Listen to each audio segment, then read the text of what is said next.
Chapter 2, Part 6. How the Wise Live, Guard the Gateways. Scenes 254-263. Scene. The dust of Kurukshetra still hangs in the air. Chariots line up, elephants trumpet, and soldiers grip their weapons. But somewhere in the middle of it all, silence deepens. Not on the battlefield, but within the dialogue between Krishna and Arjuna. Arjuna has poured out his despair, Krishna has poured in the nectar of knowledge, and now comes a turning point. Arjuna does not just want inspiration anymore, he wants a model. He wants to know, what does a wise person actually look like? How do they live, speak, act, and walk in the world? Then, this is where the word Stithaprajña enters, the steady sage, the person of unwavering wisdom. For Arjuna, this is not curiosity, it is survival. The war ahead will test not just his arrows, but his clarity. So he asks Krishna, how does one who is established in wisdom behave? In reply, Krishna doesn't just give lofty philosophy, he sketches a human being. The portrait is practical, how such a person responds to pain and pleasure, how they guard the senses, how they remain centered when storms of desire, anger, and fear strike. Now, don't we all crave such an example in our lives? We scroll through feeds, listen to podcasts, attend workshops, but deep down we wonder, what does wisdom look like in daily living? How would someone with real clarity handle betrayal, success, temptation, or failure? This is not an abstract question. It's our own survival kit for modern Kurukkshetras. Corporate stress, family conflicts, endless notifications, the temptation of comfort, the fear of missing out. The Gita here whispers something urgent. Your life is shaped not only by your actions, but by what you allow into your eyes, ears, and heart. Guard the gateways, and you guard your destiny. Focus. This section of the Gita is about more than just theory. It's about embodiment. Krishna teaches that a wise person doesn't wobble with every wind of pleasure or pain. They are not pulled apart by the senses. Why? Because they know that senses feed the mind influences the intellect, and the intellect decides action. If you don't guard the input, the output will always be messy. The fall begins small, a glance, a craving, a distraction, and ends with destiny being rewritten. Pause and ask yourself, what are you letting in every day? What kind of words, images, and voices surround you? Do they steady you or scatter you? We live in a time where distraction is the new addiction.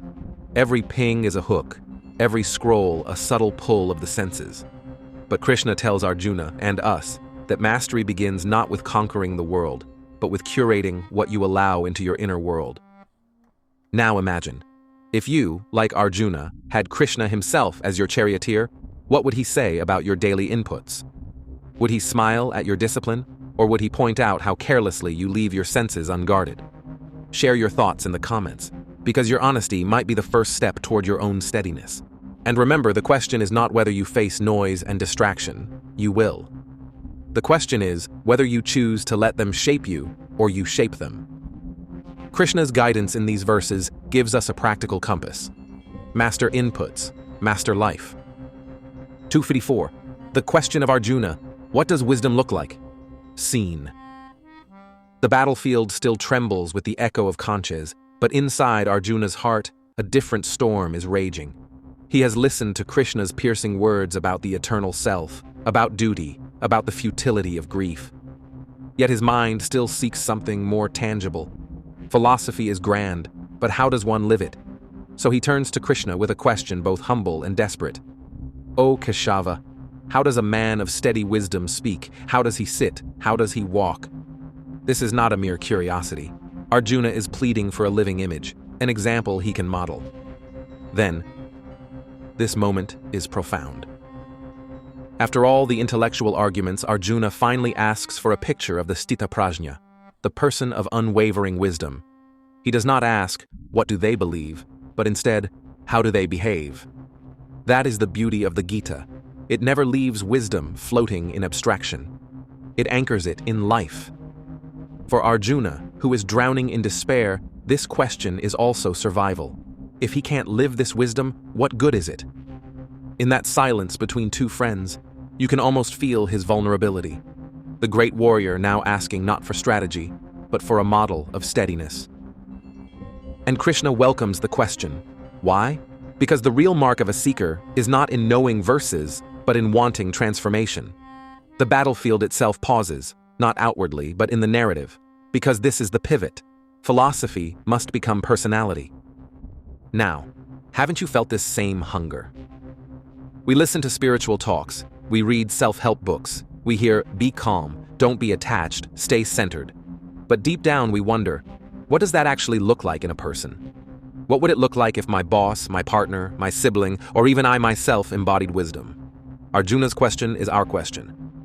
Today we live in a flood of information. Everyone is giving advice, but advice without example is empty.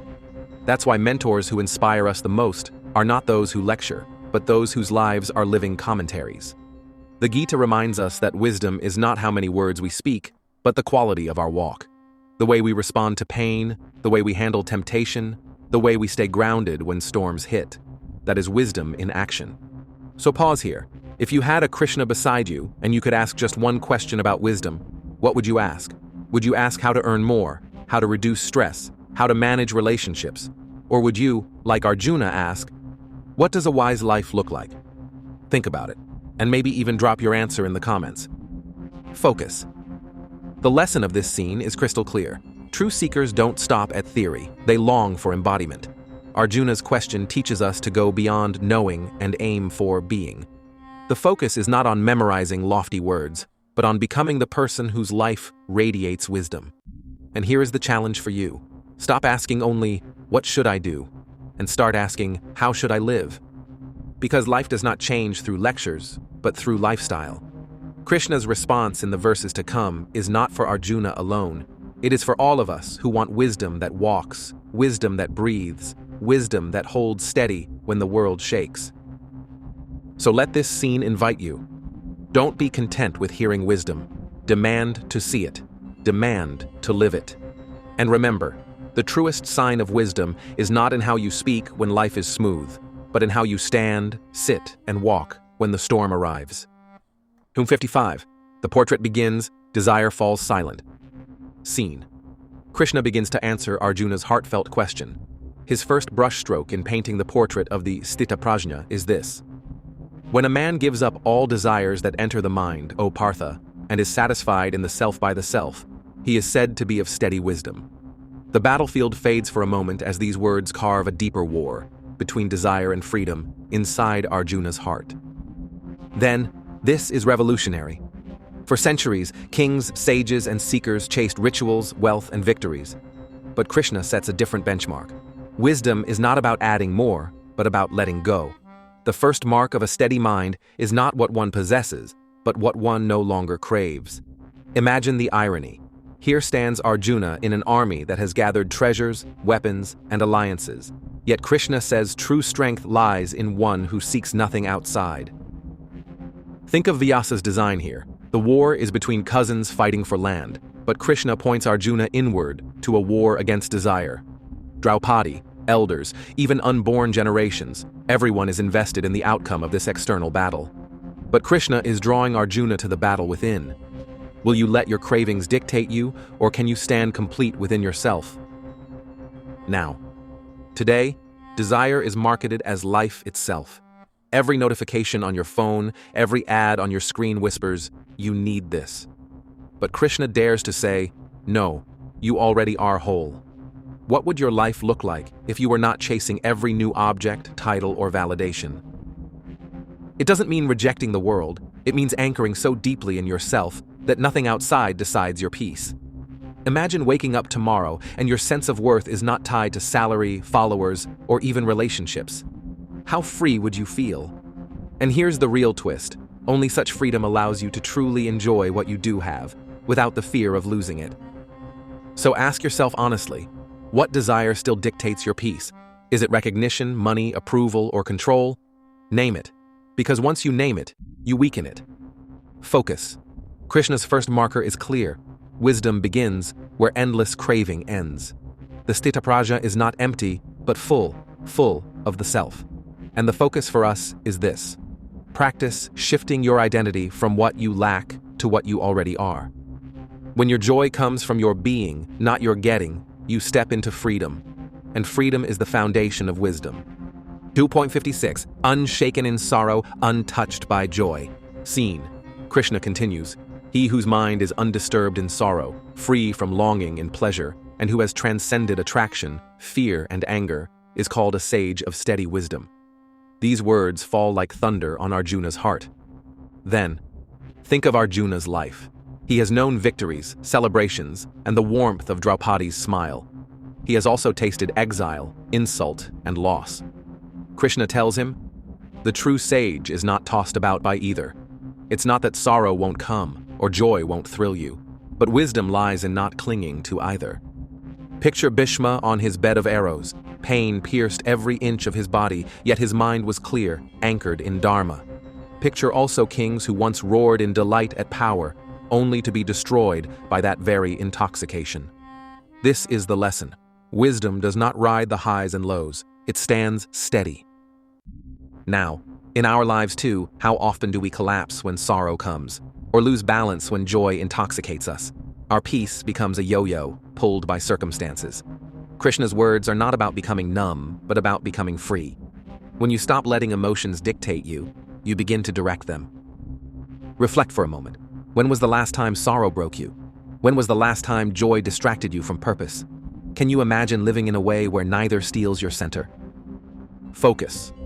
The real test of wisdom is equanimity, being unshaken in loss and unaddicted in joy. The focus is this. Measure your wisdom not by how you act when life pleases you, but by how you stand when life tests you. Real strength is calm in chaos. 257. Detached, yet engaged. Seen. Krishna adds another stroke. He who lives without attachment, not rejoicing when good befalls, nor hating when evil comes, such a sage has steady wisdom. Then, this strikes at the heart of karma. For generations, rituals and results were the focus. But Krishna is saying, the wise are not enslaved by outcomes. They act, but without ownership. They engage, but without chains. Imagine Ashwatthama, so bound by revenge that his entire destiny was burnt. Contrast him with Janaka, the king sage, who ruled a kingdom yet remained free in spirit. Arjuna is being told, you can fight this war with full vigor, but without clinging to victory or despairing in loss. That is detachment, not running away, but acting without bondage. Now, how does this land today? We live in an age obsessed with results, grades, promotions, likes, followers. When things go our way, we dance. When they don't, we crumble. Krishna is saying, wisdom is acting without enslaving your identity to the scoreboard. Think of your own life. How often have you let one failure define you, or one success inflate you? Detachment doesn't mean indifference. It means being free enough to play fully, yet not be owned by the game. Focus. The focus here is this. Learn to engage deeply, but detach wisely. Be like a lotus, immersed in water, yet untouched by it. When you stop clinging to outcomes, you begin to discover the freedom of true living. 258. The tortoise lesson, sense control. Scene. Krishna offers an image. When he withdraws the senses from sense objects, like a tortoise drawing its limbs within its shell, his wisdom is steady. Then, this metaphor is simple, yet stunning.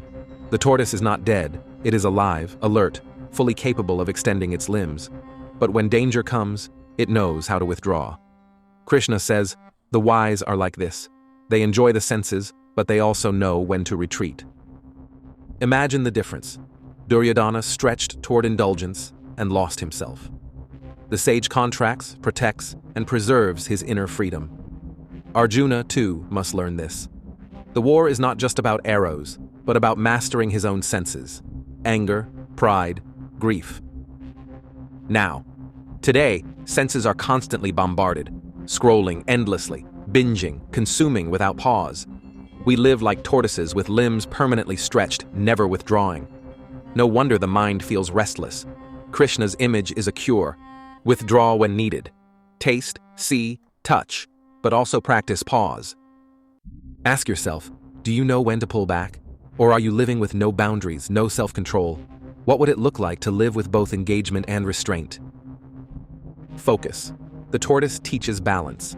Wisdom is not about denying senses, but mastering them. The focus for us is this. Create conscious pauses.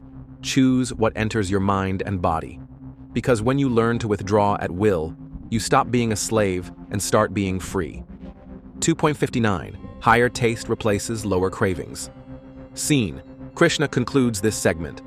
Though the embodied being may restrain the senses, the taste for sense objects remains, but when he experiences the supreme, that taste fades. Then, here lies the secret. Suppression alone is not wisdom. You can forcefully resist, but the craving lingers. True freedom comes only when a higher joy eclipses the lower. This is why sages immersed in the self feel no pull toward lesser indulgences. They have tasted something greater. For Arjuna, this is vital. He cannot merely grit his teeth and suppress his grief. He must rise into the joy of Dharma, the sweetness of service, the higher taste of Krishna's presence. That alone can free him from despair. Now, think about diets or resolutions.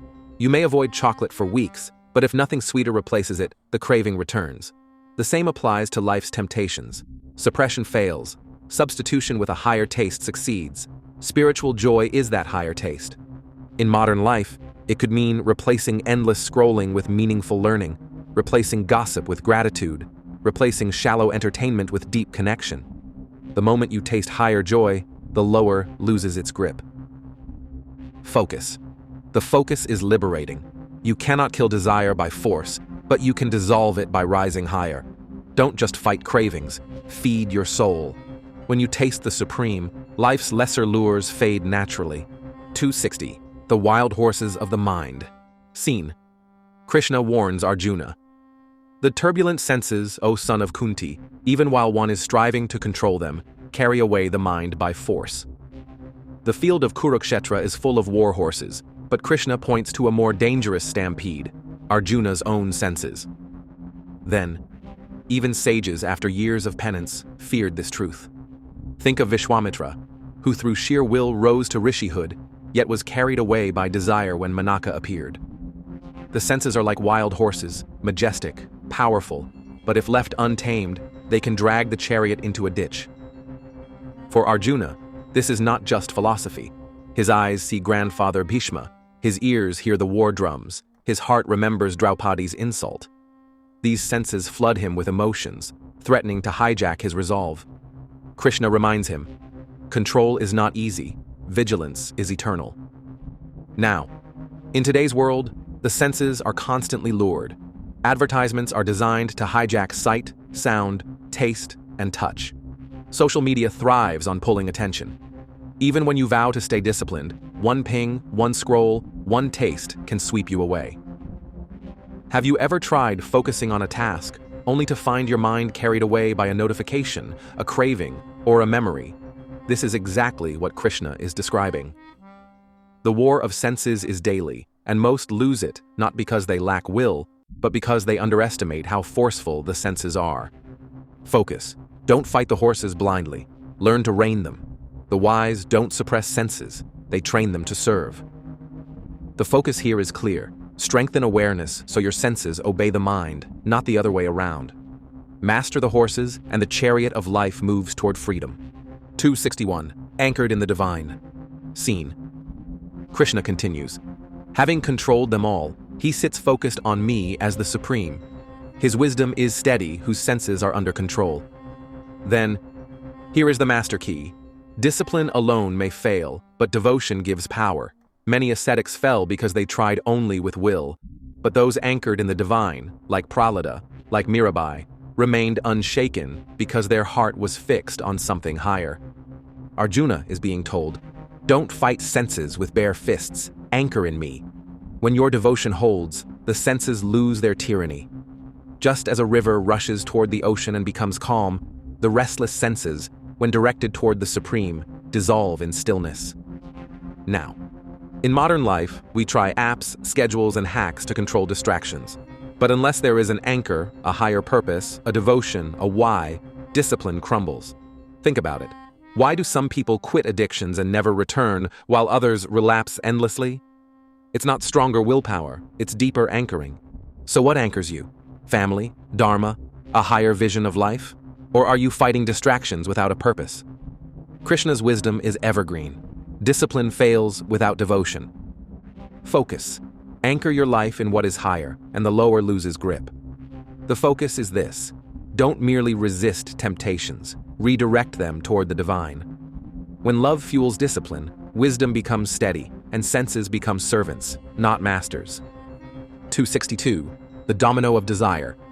Scene. Krishna paints the psychology of downfall. While contemplating sense objects, a person develops attachment. From attachment springs desire. From desire arises anger. Then, this verse is like an X-ray of human collapse. Kings and warriors across epics fell into this chain. Duryodhana kept contemplating Draupadi, land, and power. Attachment grew. That attachment became burning desire. When it was denied, anger consumed him, leading to war. Even Arjuna knows this chain well. His own attachment to family and identity is now producing desires, to avoid war, to escape duty. This desire is brewing anger at the very situation, clouding his warrior's clarity. Krishna warns, catch the chain early before it drags you. Now, isn't this the same cycle we live? You scroll, see something, get attached. Soon, you desire it. When you can't get it, anger boils. At yourself, at others, at life. Small things like a gadget, a car, or a promotion set this cycle spinning. Left unchecked, it escalates into anxiety, jealousy, or rage. Have you noticed how often one thought, if indulged, grows into an uncontrollable spiral? Krishna is not moralizing. He is diagnosing the mechanics of the mind. Focus. The focus here is urgent. Awareness breaks the chain. Don't wait until anger burns you. Watch the first step. Where attention lingers, attachment begins. Train your mind to interrupt early. Master the root, and the branches of suffering never grow. 2.63. From anger to ruin. Scene. Krishna completes the domino. From anger arises delusion. From delusion, bewilderment of memory. From bewildered memory, loss of intelligence. And when intelligence is lost, man is ruined. Then, this is the tragic climax. Anger is not just a passing emotion. It corrodes memory and reason. History is filled with kings, generals, and sages who lost empires, families, or wisdom because of anger. Think of Ashwatthama. Blinded by rage, he unleashed the Brahmastra, endangering generations, and was cursed to wander in misery. Krishna is mapping how a single spark can burn a forest. Delusion clouds reality. Memory of Dharma fades. Intelligence, your ability to choose rightly, disappears. The result? Self-destruction. For Arjuna, this is the gravest warning. If he succumbs to anger, whether at family, at fate, or at himself, he will lose Dharma, lose clarity, and ruin not just himself, but generations depending on him. Now, today, we glorify anger, calling it passion or fuel. But Krishna unmasks it. Anger is the gateway to ruin. How many relationships, careers, or lives have been destroyed by words spoken in anger? How many choices made in rage left only regret? Think about it. When angry, do you really remember your higher values? Or do you forget them in seconds? That's delusion at work. The memory of who you are, what matters, vanishes. Intelligence shuts down. You act in ways that shock you later. Focus. The focus here is profound. Guard against anger not because it is ugly, but because it robs you of yourself. The real ruin is not what you lose outside, but the wisdom you lose inside. Protect your intelligence by mastering anger, and you protect your destiny. Closing summary. The portrait of the steady one. 254-263. Scene. Arjuna had asked a simple but profound question. How does a man of steady wisdom speak, sit, and walk? Krishna's answer, spanning these verses, is one of the most poetic and psychological passages in the Gita. From verse 254 to 263, he paints a living portrait of the Stithaprajña, the person whose wisdom is steady, unshaken by storm. It begins with detachment from craving, rises to mastery over senses, anchors in devotion, and culminates in the anatomy of downfall when these are ignored. It is both an aspiration and a warning. Then, in the battlefield, this was no side lecture. Krishna was handing Arjuna a mirror and a map. If you want to be free of despair, here is the state to aim for. Think of Bhishma on his bed of arrows, body broken, but mind serene. Think of Janaka, a king in luxury yet untouched by it. Or think of sages in the forest, watching storms rage but remaining inwardly still. That was the Stithaprajña. And Krishna warns, with equal clarity, if you don't walk this path, here's the other road. Attachment breeds desire. Desire fuels anger. Anger blinds memory. Memory lost, intelligence falls. And with intelligence gone, man collapses into ruin. For Arjuna, the contrast is sharp. Choose steadiness or perish in the whirlpool of senses. Now, fast forward to our world. The battlefield is different, but the struggle is the same. Temptations flood us. Notifications, shopping, ambition, opinions. We crave, we cling, we spiral. How often do we lose our peace because we scroll too long, compare too much, eat too much, or expect too much? How often do we get carried away, like wild horses dragging us where we never meant to go? Krishna's message is timeless. Mastery does not come from running away, but from being steady in the middle of noise. A steady person today is not someone without problems. It is someone who isn't ruled by them. Imagine living without being yanked by every impulse, every craving, every fear. Imagine not panicking when change comes, not exploding when desire is denied. Isn't that freedom worth striving for? Focus. The focus of this section is not abstract. It is deeply practical. Guard the gateways, anchor high, and protect your intelligence. Guard the senses. What you see, hear, consume shapes your destiny. Anchor in devotion. Willpower alone cracks, but love for something higher keeps you steady. Protect your intelligence. Anger, unchecked, steals memory and wisdom. Once that is gone, life derails. Ask yourself, in your daily life, are you being shaped by the world's noise, or are you steady in your own clarity? The call of Krishna is clear. Become Stithaprajña. Let storms come. Let desires knock. You remain rooted, like a mountain unmoved by passing winds. And here's the beauty. This is not only Arjuna's path, it is yours. Whether you are leading a team, raising a family, building a dream, or simply surviving chaos, steadiness is your greatest strength. So pause here, breathe, reflect. Which chain do you want to live in? The upward spiral of clarity or the downward spiral of desire and anger? The Gita's wisdom gives you both maps. The choice is always in your hands. If this spoke to you, share your thoughts in the comments. What does steadiness mean to you personally? And if you found value, don't forget to like, subscribe, and share. It helps this wisdom reach others who need it, and it helps us continue this journey together.